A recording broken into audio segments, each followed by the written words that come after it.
usti asal shirinli, ichi bo'lsa sho'r tuzli bo'lgan brinza bilan tayyorlangan o'zgacha shirinli tayyorlab ko'ramiz.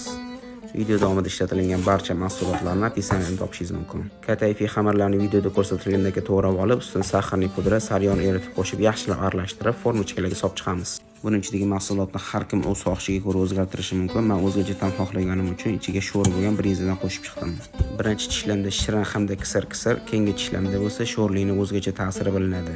Sizlar ham aynan xuddi shu uslubda bir marta bo'lsa ham tayyorlab ko'rishni tavsiya qilaman. Og'iz retsepturasi uchun shok holat yuz beradi. Formachalarimizni chiroyli qilib soviganimizdan keyin pechni 180 gradusda qizdirib 15-20 minut davomida ustlari qizarguncha pishirib olamiz. Pishib chiqqandan keyin orqa tomonidan o'g'irib ustidan asal asal surib chiqamiz. Issiq kunlarda ayniqsa bunaqa shirinlikdan keyin yaxna ichimlik ayni muddao. Maqsadimiz kimgadir nimadir o'rgatish emas, shunchaki tatib ko'rilmagan taomlarni tayyorlab ko'rib sizlarga ulashish.